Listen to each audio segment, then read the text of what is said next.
किया, जैसे कि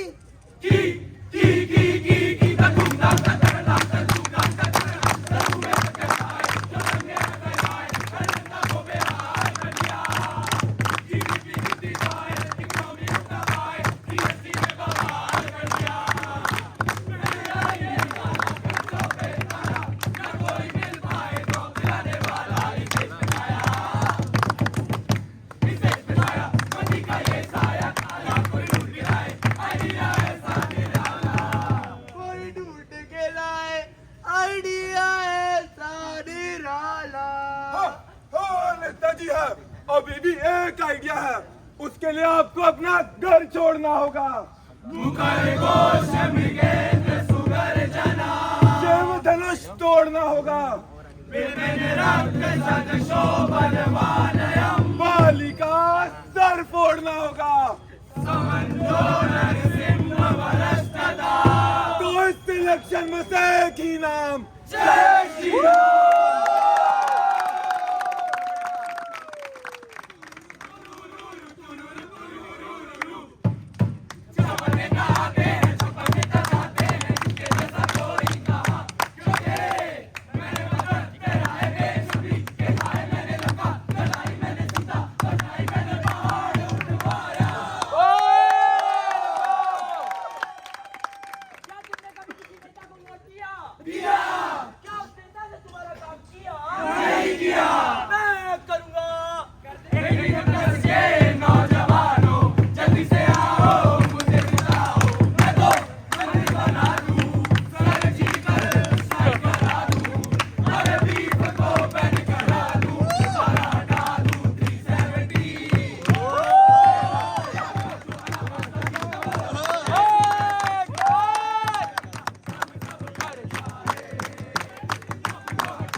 आपको धर्म की असली परिभाषा सिखाने IIT कानपुर की फुर्सत मंडी प्रस्तुत करती है अपना नुक्कड़ नाटक धर्म संकट में है।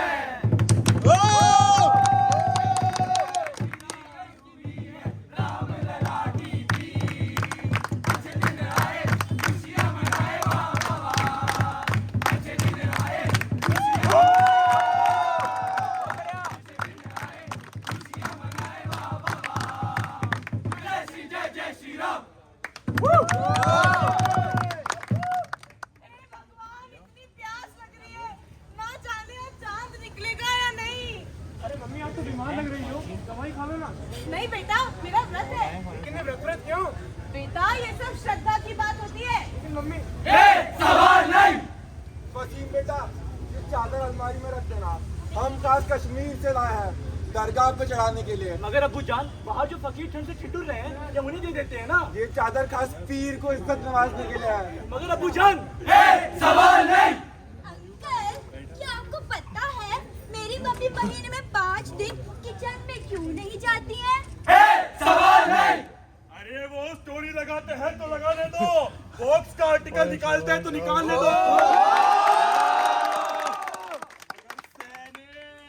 सेनेट तो किसी की नहीं सुनेगी। तू ये क्या कर रहा है नीची जात का? Get out.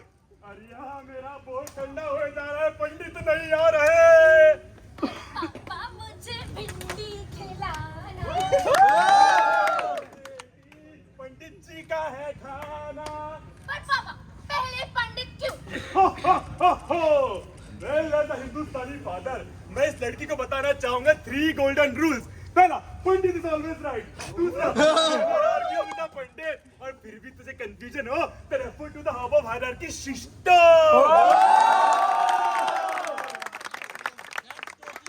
किसी को खाना खिलाना ही तो पुण्य का काम होता है। पापा क्यों? आरती की थाली हम आ गए।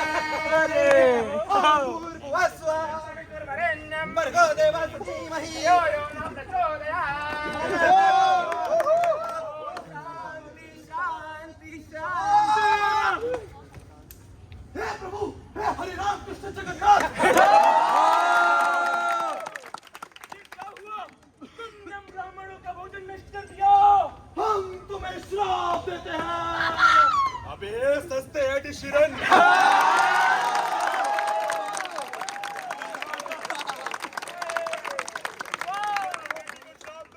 ऐसा हो नहीं सकता। तो क्या तुम्हें दे दें? ऐसा मुझे होने नहीं देना। क्या कर रही है, मरवाएगी क्या? अरे पापा, आप ही ने तो कहा था भूखे को खाना खिलाना पुण्य का काम होता है। अरे वो तो मैंने तेरे साथ एक छोटा सा मजाक किया था। वो देख कैमरा। पाखंडी बालक, तू मेरे मुझे नुक्कड़ के बाद, तू मेरे मुझे नुक्कड़ के बाद।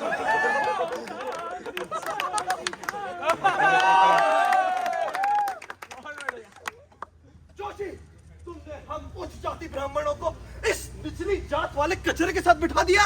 और बिटिया, तुम इससे दूर रहा करो। अरे तुम ब्राह्मण जाति में पैदा हुई हो। पर पंडित जी, ब्राह्मण होने में ऐसा क्या है? क्योंकि हमने 20 साल की तपस्या के बाद गीता, वेद, वेदांत, संहिता, गरुड़ पुराण, शिव पुराण, विष्णु पुराण, सरस्वती संध्या, रामायण और महाभारत का ज्ञान अर्जित किया है। ओह, तो इसका मतलब तो ये हुआ कि गीता में जो लिखा है सब सच है। 100%। जी, आप मुझे बताइए, गीता के अध्याय 4 श्लोक 13 में क्या लिखा है? बताएंगे, बिल्कुल बताएंगे। अभी क्या, अभी बताएंगे। पंडित जी बताएंगे। अतुल्यवरेण्यमया शिष्टम गुण कर्म विभाग च, अर्थात मनुष्य की असली पहचान उसके कर्म, गुण और इज्जत से होती है। तुच्छ मानव। ओह, कर्मों से। तो इसका मतलब तो ये हुआ कि पंडित जी ने पढ़ी है गीता, तो वो तो हो गए ब्राह्मण। पंडित जी, आपका लड़का क्या करता है? अरे टीसीएस में नौकरी करता है। शूद्र। जिनकी है किराने की दुकान, तो ये तो हो गए वैश्य। तुम्हारे चचा भैया तो दिन में झाड़ू लगाए तो शूद्र, रात में चौकीदारी करे तो क्षत्रिय, और अगर गीता पढ़ ले फिर तो हो गए ब्राह्मण।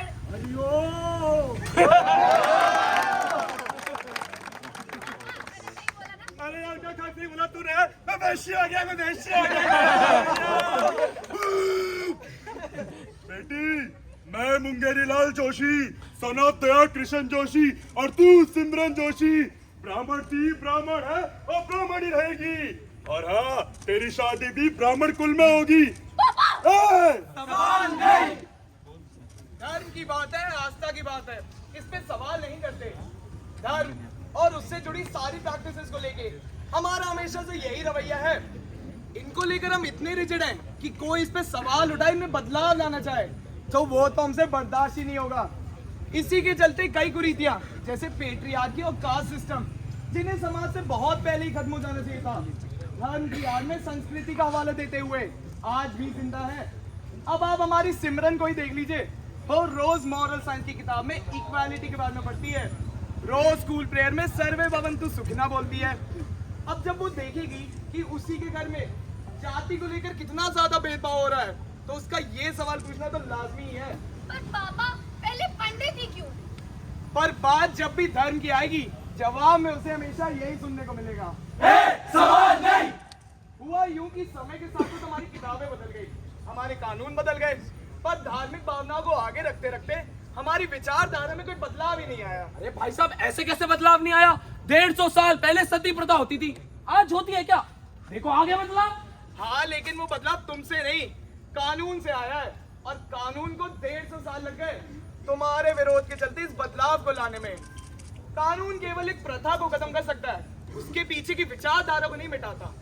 माना कि सती प्रथा आज खत्म हो गई है, लेकिन उसके पीछे की विचारधारा, औरत को मर्द की संपत्ति समझना, आज भी हमारे समाज का हिस्सा है। हर एक गिफ्ट बोल के सही, एक्सचेंज के नाम पे दहेज तो आज भी लिया जाता है। पर भाई साहब, संविधान में फ्रीडम ऑफ रिलीजन अगर कोई दिक्कत होगी तो कार्रवाई हो जाएगी। इसमें दिक्कत क्या है? अब हमारी धार्मिक आस्था संविधान से ऊपर थोड़ी है भाई साहब। क्या सच में नहीं?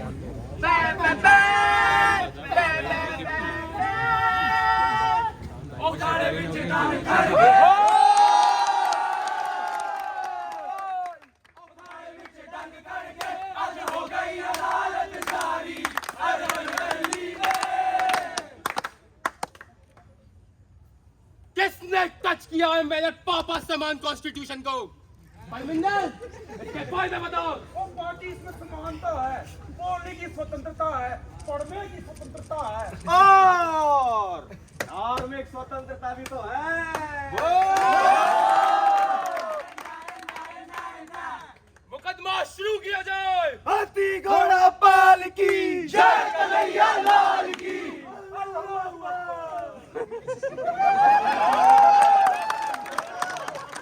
नहीं बेटा, बच गए।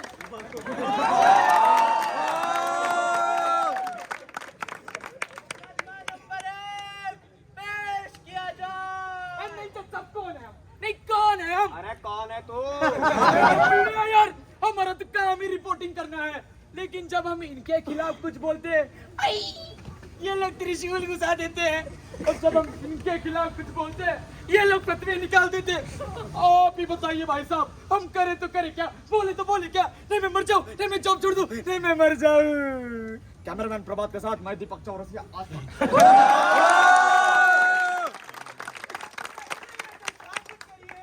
बस इससे इंसाफ मिलेगा।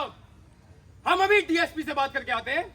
हेलो, अरे रामेश्वर असलम, ये भैया जी की कैची बनाओ जरा। यार ये गोल होता हुआ।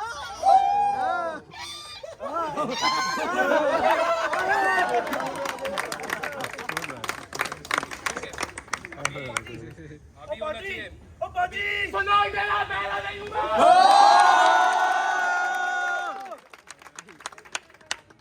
यहाँ पे एक आदमी था ना, इंसान मिल गया। मिल ही गया होगा, अब मिल ही जाता होगा। देखो पापा, पापा एक और किस कॉल पापा? इसी के साथ स्वतंत्रता नहीं रही। ये अंधा कानून है, ये अंधा कानून है, ये अंधा कानून है। मुकदमा नंबर 2, शाह बनो, हाजिर हो।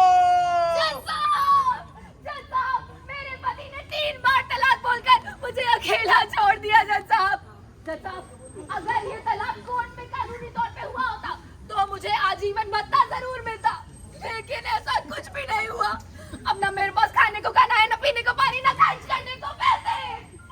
कब तक चलेगा ऐसे? बस बहुत हो गया। पोडियम इधर आओ।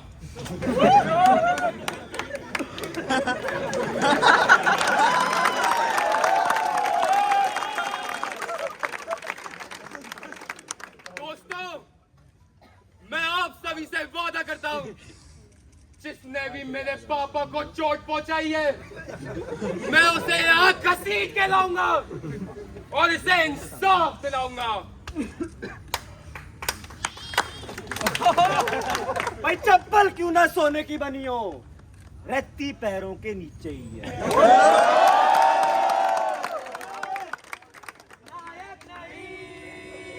खलनायक हूं मैं। एक्शन। अरे साहब कैसे कैसे फैसले ले रहे हैं? दंगे कराएंगे क्या?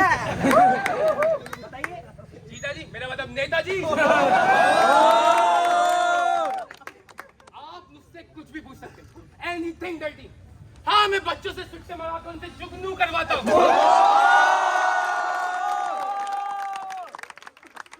हाँ, मैं सेनेट में चेयर की इम्पीचमेंट में खुशियां मनाता हूँ। हाँ, मैं एमएनसी की जीरो नॉलेज के बावजूद भी गैलेक्सी क्रैक कराता हूँ।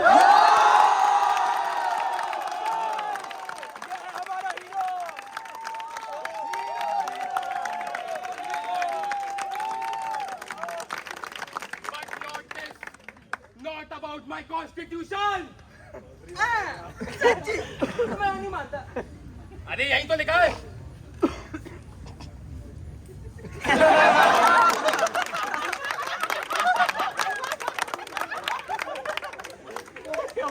सारे सबूतों, गवाहों और नेताजी के इस नए अमेंडमेंट को मद्देनजर रखते हुए ये कोर्ट इस नतीजे पे पहुंची है कि शाह बानो का आजीवन भत्ता नहीं मिलेगा। आमीन आमीन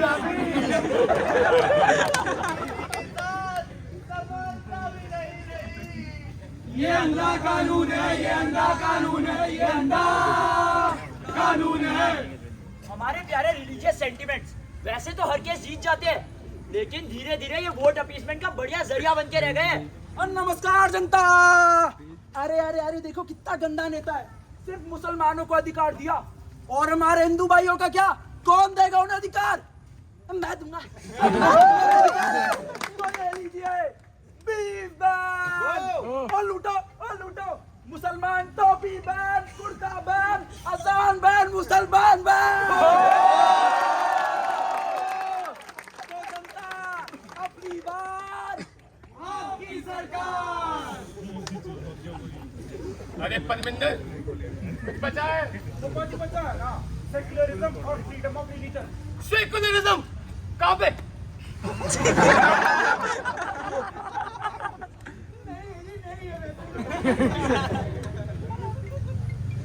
इसी के साथ संविधान भी नहीं रहा। चलिए निकलिए भागिए। हिंदुओं की धार्मिक भावना को ठेस ना पहुंचे, इसके लिए कई राज्य की सरकारों ने बीफ बैन तो करा दिया, लेकिन इससे भारत का सालाना 4.1 बिलियन डॉलर का बीफ एक्सपोर्ट का बिजनेस लगभग ठप पड़ गया। यह बिजनेस 52 लाख लोगों को रोजगार देता था, लेकिन लॉ बनाने समय किसी ने इस पर ध्यान ही नहीं दिया। अपुन के रिलीजियस सेंटिमेंट पर लॉ बने और अपुन का धर्म जीते तो अपुन खुश, पर जब अपुन का धर्म हारे तो अपुन सैड हो जाता है, लेकिन जब दूसरे का धर्म हारे तो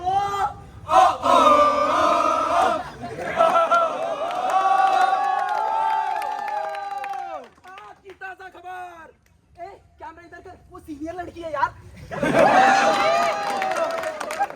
सुप्रीम कोर्ट ने ट्रिपल तलाक बैन कर दिया, जिससे हमारे मुस्लिम भाई बहुत दुखी है, पर हमारे हिंदू भाई में बहुत खुशी है। आइए जानते हैं क्यों, सिर्फ हमारे व्यूअर्स के लिए।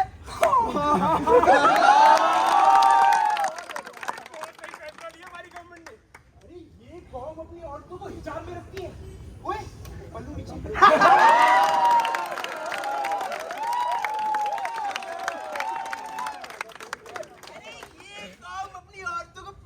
जुत्ती समझती है। ओए थक गया यार, पैर दबा दे। अरे यहाँ तो पार्टी सार्टी हो रहा है? अच्छा, आप में से हमारा मुसलमान भाई कौन कौन है? कैमरामैन अफसर अली के साथ मैं चार नवाब मौलाना टीवी 24। फिर होगी आपसे मुलाकात सिर्फ हमारे व्यूअर्स के लिए।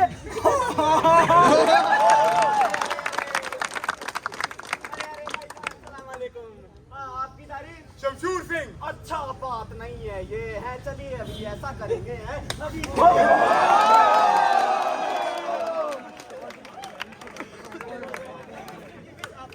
कानून से भी ऊपर उठ चुके थे और अब ये मसले घरों घरों तक पहुंच गए थे। वाह क्या सुविचार है। बच्चे तो दो ही अच्छे, पर सनी भाई हमारे वो अब्दुल मियां है ना, वही हुआ है ना, जिनके मुंह के सिर्फ आउटलाइन पे सवाल है।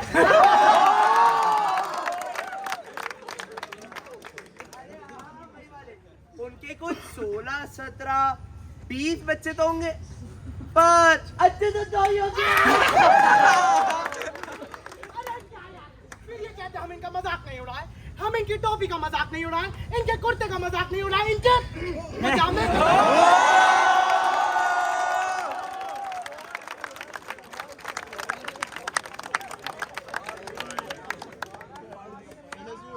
राजीव भैया ने जो जोक मारा है ना, इनके लिए छोटू छोटू पैक तो बनाइए। पानी के साथ दूं, कोला के साथ दूं, लेमन के साथ दूं या सोडे के साथ दूं? नहीं नहीं नहीं नहीं नहीं, इनको तो गौमूत्र के साथ।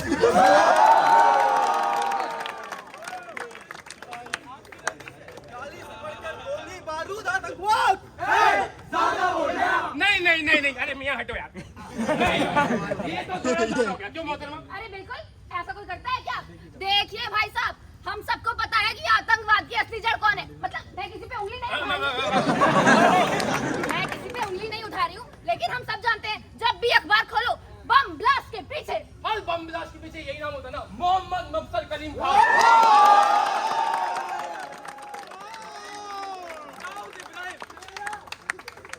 आपने सुना है बम ब्लास्ट के पीछे प्रज्वल रस्तोगी का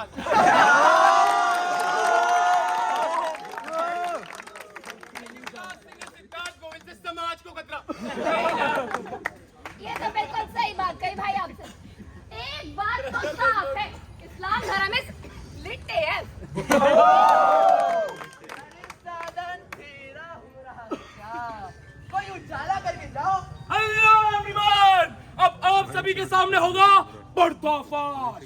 दरअसल 2002 में भारत में भारी पैमाने में बम फटने लगे और जिस दिन ये बम फटता ठीक उसी दिन हमारे सीनियर एग्जीक्यूटिव से कुछ ऐसे रवैये रहते। ये काम भी सिमी या लश्कर ताइबा ने ये टेररिस्ट ने किया होगा। यस सर, इसकी इन्वेस्टिगेशन मैं अभी करता हूँ। इस बम ब्लास्ट के बारे में आपको क्या कहना है? ATS has successfully investigated the case and has arrested 8 suspects of Simi and Lashkar Taiba. लश्कर तैयबा ने रची एक नई साजिश या फिर इसके पीछे है पाकिस्तान का कोई हाथ? So the investigation bureau inputs, the ATS inspect and the media propagate. सही बैठे में ऐसा ही तो होना चाहिए था और ऊपर से केस भी एक ही दिन में सॉल्व हो गया। ना ना ना, अभी ट्विस्ट तो सुनते जाइए भाई साहब। 2006 नांदेड़ में जब बम फटा तो वो प्लान करते समय ही विस्फोट कर गया। 2 आतंकवादी जो कि उसमें मारे गए उनका डायरेक्ट एसोसिएशन पाया गया RSS और बजरंग दल के साथ। और बचे 2 आतंकवादी, उनका हुआ नार्को टेस्ट जिससे पता लगा उनकी ट्रेनिंग कहाँ होती थी, उनके हथियार कहाँ बनते थे, उनका मकसद क्या था और उन्होंने कितने बम ब्लास्ट किए। कुछ तो गड़बड़ है, कुछ तो गड़बड़ है, लेकिन फिर उस पैटर्न का क्या? इसी कंफ्यूजन के बीच में ATS ने हायर किया अपने नए चीफ हेमंत करकरे को और उनके आते ही मालेगांव में एक और बम ब्लास्ट हुआ। ये काम भी सिमी या लश्कर तैयबा के टेररिस्ट ने किया होगा। नहीं सर, इसका कोई पुख्ता सबूत नहीं है हमारे पास। इसकी इन्वेस्टिगेशन मैं खुद करूंगा। 2008 में मालेगांव बम ब्लास्ट केस में ATS चीफ हेमंत करकरे ने साध्वी प्रज्ञा को गिल्टी प्रूव किया। साध्वी प्रज्ञा ने अपने सारे आरोपों को कबूल करा और साथ ही साथ अपने 9 साथीदारों का नाम भी बताया जिनके पास से 3 लैपटॉप्स बरामद हुए। बरामद हुए लैपटॉप में 2002 से 2008 तक सभी बम ब्लास्ट की प्लानिंग, एग्जीक्यूशन और फंडिंग के वीडियो प्रूफ मौजूद थे। कट्टरवादी हर धर्म में मौजूद होते हैं। कुछ का सबको पता होता है, कुछ का कुछ को। महात्मा गांधी के सेक्युलर भारत के आज हमने टुकड़े कर दिए, लेकिन ये तो उन्होंने भी नहीं सोचा होगा कि जिस राम नाम पर उनका इतना टूट विश्वास था, उसी राम के भक्त उन्हीं के देश में कुछ ऐसा कर देंगे। मई 2015 से दिसंबर 2018 के बीच हुए सभी सांप्रदायिक दंगों में 48 मौतें हुई, जिनमें से 36 मुसलमान थे। ईसाइयों के खिलाफ होने वाले अपराध के मामले 2015 में 177 से बढ़कर 2016 में 300 तक पहुंच गए। पिछले दशक में हुए सभी सांप्रदायिक हिंसा के केसेस में 90% केसेस 2014 की नई सरकार आने के बाद हुए।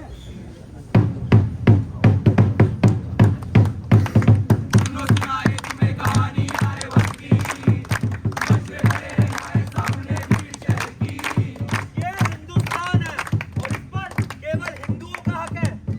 अपना एक सपना सबको दिखलाया, सुन के वो जनता ने है ठुकराया।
हिंदुस्तान बनाने की कोशिश करी जा रही है।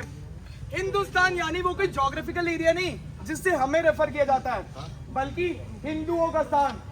भारतीय संस्कृति के नाम पर हिंदू संस्कृति दिखाकर जो लोग इस संस्कृति का हिस्सा नहीं है, हमें उनके खिलाफ भड़काया जा रहा है। आप लोगों को अभी भी मेरी बातों पे विश्वास नहीं हो रहा, किताबें उठा के देख लीजिए। आरएसएस जो कि कट्टरवादी हिंदू संगठन है, उसके सदस्य गुजरात और राजस्थान जैसे राज्यों की एजुकेशन कम्युनिटी में नियुक्त किए जा रहे हैं और इन कम्युनिटी द्वारा यहाँ के स्कूलिंग पाठ्यक्रम में कुछ ऐसे बदलाव हो रहे हैं। राजस्थान की एक 4वीं क्लास की टेक्स्ट बुक में मुसलमानों को कुछ इस प्रकार बताया गया है। बच्चों नोट करो, मुसलमान निम्नलिखित प्रकार के होते हैं। क्रमांक 1, मुसलमान के एक हाथ में कुरान और दूसरे हाथ में तलवार होती है।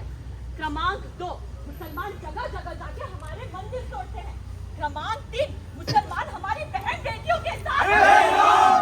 इन्हीं किताबों के फ्रीडम स्ट्रगल के चैप्टर में गांधी और नेहरू के बजाय गोलवालकर और सावरकर जैसे कट्टरवादी हिंदू नेताओं की प्रशंसा की गई है।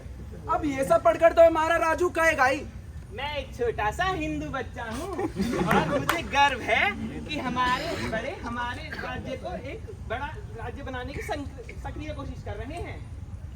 सनातन संस्था एक प्रख्यात कट्टरवादी हिंदू संगठन है। इस संस्था पर बंदूक और विस्फोटक रखने और तो और इनकी इलीगल ट्रेनिंग देने के आरोप है। इस संस्था से जुड़े कई सदस्य हिंसावादी स्पीचेस देते हुए पाए गए हैं। देश की रक्षा करने के लिए हमारे हिंदू भाइयों को AK-47 चलाने की शिक्षा देने की सख्त जरूरत है। रामचंद्र गुहा और अपर्णा सेन जैसे 49 बड़ी हस्तियों ने जब हमारे प्रधानमंत्री को बढ़ती सांप्रदायिक हिंसा के लिए चिट्ठी लिखी तो उन पर देशद्रोह के आरोप लगा दिए गए।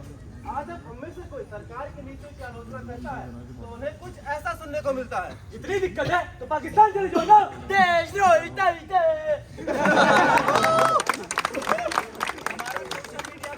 हुआ नहीं है।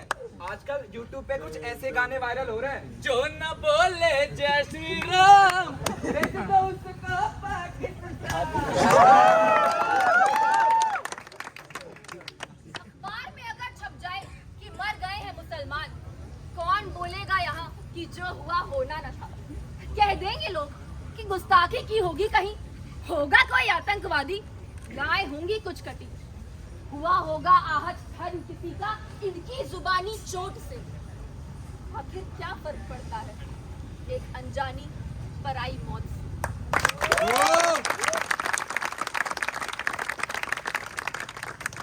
समस्या यही है कि आज हमने अपनी आस्था को अपने दिल और दिमाग पर हावी होने दे दिया। अरे वो श्रद्धा ही किस काम की जो हमारे सोचने समझने की शक्ति को ही खत्म कर दे। अंधश्रद्धा न केवल किसी प्रकार के समाज में बदलाव को रोक देती है, बल्कि हमें एक कठपुतली भी बना देती है जिसका कोई भी नेता, कोई भी धर्मगुरु बड़ी आसानी से इस्तेमाल कर सकता है। हे किरण मुझे आपकी बेटी से शादी करनी है। उम्र क्या है? जवान। प्यार करते हो दिल से? कब तक प्यार करोगे? जब तक है जान। पैसे हैं? नहीं, 2 मिनट तो घर भी होगा। मेरा मन्नत। कोई आखिरी डिमांड? 0। तो चलिए इनसे आखिरी सवाल पूछ ही लिया जाए। वर्ण कौन सा है? ब्राह्मण। कौन से ब्राह्मण? गौर ब्राह्मण। कौन से गौर? शांडे गौर। शांडिल्य। प्रभा, ओवसिष्ठ। वेद, उपवेद, मुक्त। यार इतना तो गौरी के पापा ने भी नहीं पूछा था यार।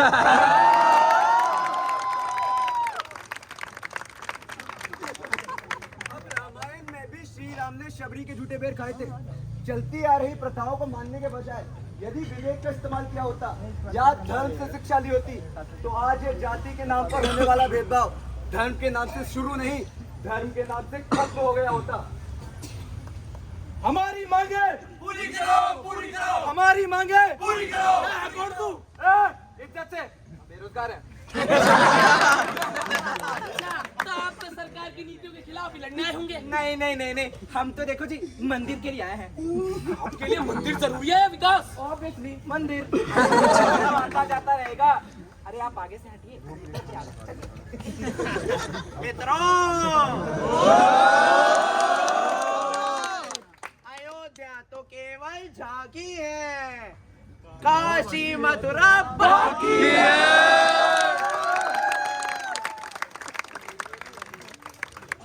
हमारी रिस्पॉन्सिबिलिटी है कि हम सरकार की नीतियों को क्वेश्चन करें और सरकार को धर्म के आधार पर नहीं बल्कि उनकी नीतियों के आधार पर चुने।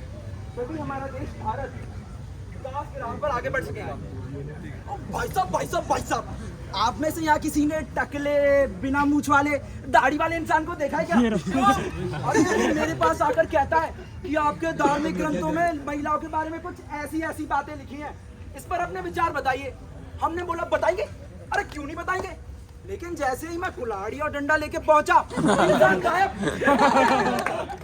अब मेरे विचार ठंडे पड़ रहे हैं, अरे ठंडे पड़ रहे हैं मेरे विचार, किसको चाहिए, किसको दूं? समय के साथ बदलाव जरूरी होता है। ये ग्रंथें जब लिखी गई थी तब समय कुछ और था और आज कुछ और है। उस समय लिखी गई बातें आज भी लागू हो ये जरूरी नहीं है। उसी तरह इनमें बदलाव लाने में भी कोई बुराई नहीं। किसने टच किया मेरी हिंदू जनता को? भाई साहब, किसने टच किया आपको? मैं बता रहा हूँ, हिंदू खतरे में है, हिंदू खतरे में भाई साहब, हिंदू खतरे में है।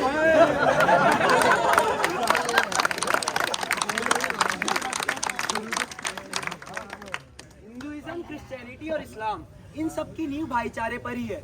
और तो और महात्मा गांधी और स्वामी विवेकानंद ने जिस राम राज्य की कल्पना की थी, उसमें भी आपसी प्रेम और भाईचारे की ही जगह थी, नफरत की नहीं।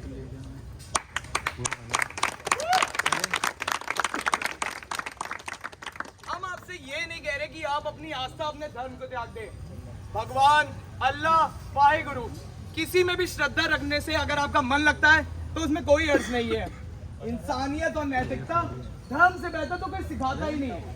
बस साथ में जरूरत है कि आप अपने विवेक का इस्तेमाल करें ताकि देश और समाज से बदलाव से जुड़े फैसले धर्म के आधार पर नहीं बल्कि नीति एवं पारदर्शिता के आधार पर हो। इससे आप में बदलाव संभव है और आपसे इस समाज में बदलाव संभव है।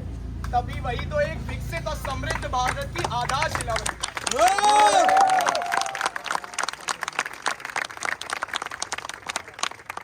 हाल ही में राम मंदिर में प्राण प्रतिष्ठा स्थापित की गई है, तो अब हमारा कर्तव्य ये है कि श्री राम के बताए गए संदेशों पे चले, जैसे मानवता, जैसे जन कल्याण और मर्यादा। और ये सिर्फ श्री राम ही नहीं, हर धर्म हमें सिखाता है। अभी कुछ ही दिनों में लोकसभा इलेक्शंस हैं। इस नुक्कड़ को प्रस्तुत करके हम आपसे बस ये गुजारिश कर रहे हैं कि आप धर्म, जाति या वंश के आधार पर नहीं बल्कि कर्म और नियत देख करके वोट करें। तभी हम एक स्वर्णिम और अखंड भारत की कामना कर पाए।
सागर से सीपी ढलाना